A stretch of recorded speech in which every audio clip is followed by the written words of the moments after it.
Bonjour, je vais vous présenter la capsule d'information En quoi la consultation clinique peut-elle soutenir mon intervention? Cette capsule vous aidera à mieux comprendre si la concertation et la consultation clinique peuvent vous aider à mieux intervenir dans des cas complexes où la violence conjugale est associée à d'autres problématiques comme la santé mentale, les dépendances ou la maltraitance des enfants. Je vous propose donc de suivre ce PowerPoint en direct.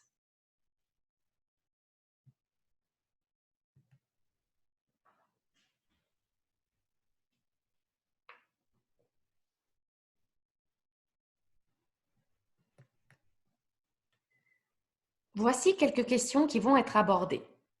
Tout d'abord, nous nous demanderons qu'est-ce qu'une concertation clinique et qu'est-ce que l'on gagne comme intervenant ou intervenante à faire de la concertation clinique. Puis, nous évaluerons l'utilité d'une rencontre et enfin, nous nous intéresserons aux priorités à mettre en place lors de la réalisation d'une rencontre.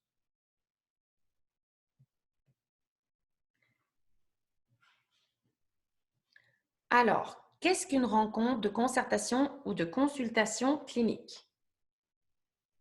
Il s'agit d'un travail conjoint entre intervenants et intervenantes de plus d'un secteur d'expertise et d'organismes dans le but d'assurer la sécurité des victimes de violences conjugales. La rencontre dure environ 2 heures ou est ajustable selon les besoins suite à la demande d'un intervenant ou d'une intervenante au dossier qui va référer le cas. La rencontre est donc composée d'intervenants ou d'intervenantes au dossier qui interviennent auprès de la famille et des experts ou expertes externes selon les besoins de chaque cas spécifique. Je vais vous donner un exemple concret où il y a de la violence conjugale, des enfants exposés et la mère souffrant d'un stress post-traumatique. La rencontre pourrait ainsi avoir été référée par une intervenante en maison d'hébergement. Il y aurait également la présence d'un ou d'une intervenante de la DPJ qui serait au dossier, d'un ou d'une intervenant ou intervenante d'un organisme pour conjoints violents qui serait au dossier ou qui pourrait agir à titre d'expert ou experte externe, mais également on pourrait faire appel à l'expertise d'une intervenante en santé mentale. Suite à 63 rencontres de concertation et de consultation clinique qui ont été mises en place dans les 3 régions, Québec, Saguenay-Lac-Saint-Jean et Montréal, 250 évaluations ont été remplies par les intervenants et intervenantes qui ont participé aux rencontres. Ces derniers estiment que la concertation et la consultation clinique améliorent la sécurité des femmes et des enfants à 86,8%, améliorent la pratique auprès des familles à 87,9% et enfin constituent une stratégie d'action gagnante à 100%. Un des résultats du projet et de l'analyse des données démontre que la concertation ou la consultation clinique améliore la sécurité, en soi la sécurité immédiate et la sécurité sur le plus long terme. Pour ce qui est de la sécurité immédiate, les rencontres entre intervenants et intervenantes permettent ainsi de se concerter afin de trouver des pistes de solutions d'urgence, comme en cas de risque d'homicide, de risque de suicide, de risque de violence aggravée, etc. Pour ce qui est de la sécurité sur le long terme, il s'agit de se centrer sur une perspective de plus longue durée en se concertant sur les enjeux de sécurité physique et le bien-être psychologique des membres de la famille. Comme le nomme une intervenante en dépendance, la concertation clinique permet de maximiser l'efficacité des interventions, d'avoir une connaissance approfondie de la situation versus nouvelles informations, d'évaluer le filet de sécurité.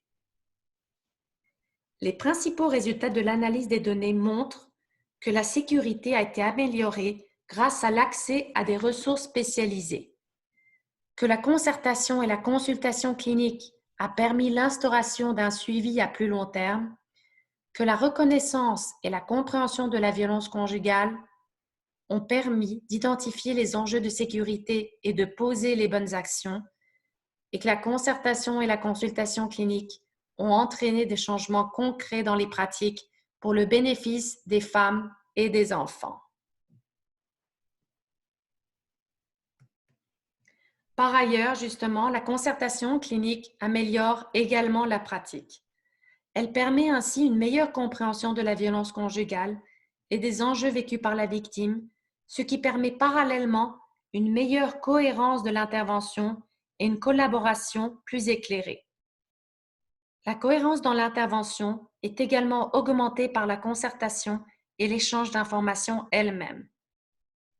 Comme le nomme une intervenante en dépendance, la concertation clinique permet de mieux connaître certains services et surtout leur vision et expérience de la problématique, pensant que cela permet d'élargir la mienne.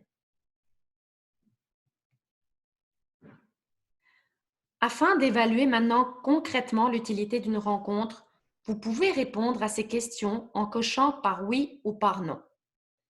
Est-ce que j'interviens auprès d'une personne ou d'une famille confrontée à la violence conjugale avec au moins une autre problématique concomitante? Est-ce que d'autres intervenants ou intervenantes ou organismes sont impliqués d'auprès au moins un autre membre de cette famille? Est-ce que l'expertise des autres milieux de pratique concernés serait utile pour solidifier mon intervention et assurer plus efficacement la sécurité des victimes de violences conjugales? Est-ce que je pense que les autres milieux pourraient bénéficier de mon expertise? Si vous obtenez une réponse positive, cela voudra probablement dire que la concertation et la consultation clinique pourraient vous aider dans le cadre de votre intervention. Finalement, pour mieux comprendre si l'on se dirige vers une consultation ou une concertation, ce schéma aidera à prendre votre décision. Suis-je le seul ou la seule intervenante au dossier? Si oui, vous vous dirigerez certainement vers une consultation clinique.